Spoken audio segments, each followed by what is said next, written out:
So let me just read you a little bit of my plan. Okay, and again, I haven't thought. It's not completely thought through. I think a lot more has to be done on this. So I wouldn't stand by it as a plan that I would, want to implement. So it says, in order to analyze the case within the context of contemporary institutions, it is necessary to provide some technical details of the relationship between the Fed and the Treasury.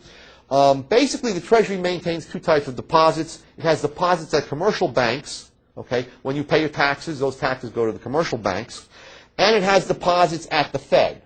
When they want to spend, they use their deposits at the Fed. They write a check on the Fed to buy the things that the government needs. Right? Now, in between, when they take the money, the deposits out of the commercial banks, and they put them in the Fed, guess what happens to the money supply? Well, because the banks lose reserves, those reserves go back to the Fed, the money supply shrinks. Now, to prevent a deflation, what the Treasury does is to make sure that funds are flowing, that as you're taking funds out of the commercial banks to spend them through the Fed, the same amount of funds are flowing into the commercial banks, okay, so that the commercial banks' reserves don't fall. So they prevent a deflation. So my plan revolves around the Treasury allowing when they're spending money, allowing the reserves to decline and the money supply to shrink. So let me give you an example of what I mean by that. Let's say that you have $1,000 of fiat money in the economy. It's all held in commercial bank demand deposits, and that the required reserve ratio is 10%. So in this economy, we have $1,000 of checking account money, that's the money supply, and $100 backing that up in the banks. Okay, so it's 10% reserves. If all banks are fully loaned out, they are holding $100 in required reserves in the reserve deposits at the Fed. When the Treasury shifts a surplus of, say, $20 to its general account at the Fed, it will leave the commercial banks with only $80. In other words, they have to pay the Treasury in their reserves. The reserves flow out. $20 of reserves flow out. So now they only have $80 of reserves, and they have to reduce the money supply by the same 20%. Reserves fall from 100 to 80, so the money supply has to fall from 1,000 to 800. They call in loans. Okay, if you've had money in banking, you know how this works. So what I advocate is that as this money supply shrinks, the Fed will then mandate an increase in the required reserve ratio to 12.5%. Okay, and simultaneously the Treasury will spend its surplus funds by transferring them to the reserve deposits of the commercial banks, permitting them to meet the new reserve requirements with total bank reserves once again equal to $100. In other words, what would happen is that this would shrink. This is at the money supply.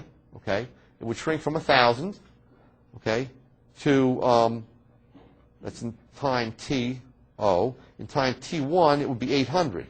Okay, if this is the reserves would shrink initially from 100 to 80, but then the money would be spent and would get back into the commercial banks. But we don't want them to use that extra $20 in the multiple deposit expansion to increase the money supply back to 1,000. So the Fed would increase the reserve requirement up to 12.5%, meaning that now $80 or rather $100 would be necessary as the money gets back in after it's spent. It gets back into the it gets back into the commercial banks. Okay, so this could be, I'll just take it a few more rounds. This could continue to happen. The Fed will then mandate.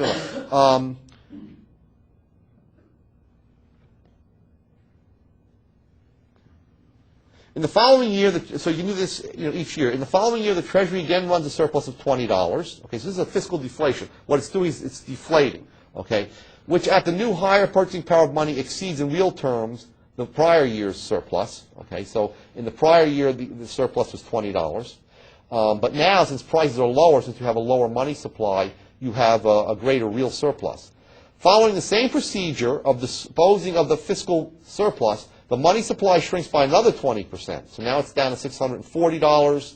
Okay, The Fed then raises the required reserve ratio to about 15%, so that the $100 now supports $640, and so on. So you can continue to reduce the money supply at some, maybe a slow rate, year after year, okay? And that would mean that there are less dollars to back by gold. So when you go back to the gold standard, that would imply that you could go back at a lower gold price. Now what's the problem? This has a problem too. The problem is, can we depend on the Fed to continue to engage in this policy of slowly contracting the money supply, especially when we know that it's going to bring about a temporary recession, okay? Initially, it'll bring about a recession. But as people get used to and businesses get used to the slowly falling prices that will result, the depression there'll be recovery in the economy. So, excuse me. My worry is that the Fed will say, oh, we have a recession, we have to stop this program, and so it's the length of the program that's a problem, all right? There's another possible solution here, and I'll just mention it and then end, and that is in Argentina, when Argentina had problems with its currency board, okay, back in the late 1990s, early 2000s, what happened was Argentina had approximately $70 billion worth of pesos and dollars, okay? Now, remember, Argentina backed their peso with American dollars. So whether you had a dollar checking account, which you could have in Argentina, or a peso checking account, the Argentine currency board had to pay off in dollars. But there was only $5 billion because of the massive inflation that had gone on. There was only $5 billion backing up the $70 billion of deposits, okay? So you have your much greater deposits. Well, my recommendation, which I had written up for an Indian journal, was this. Give people back. Okay, now what did the Argentine government, in this case, dollar standard, right? And at the same time, you have a situation where banks, when that money's put back into banks, have to back it up by 100%. Okay, if they put them back in the checking accounts. And as I said, the savings component or the investment component of the bank's portfolio, whatever it doesn't have in reserves, turn that over to the people in the sense that make it into a mutual fund. Okay, the bank is bankrupt. The shareholders should have nothing. They should have no assets. All those assets should go to the people. Okay. All right. So then I'll stop there and take about one or two questions. Yes. On your first about the apology of the gold standard, I would add number 7. A friend of mine said that the problem with the gold standard, gold fluctuates too much in value. So I tried to explain to him, no, it wasn't the gold.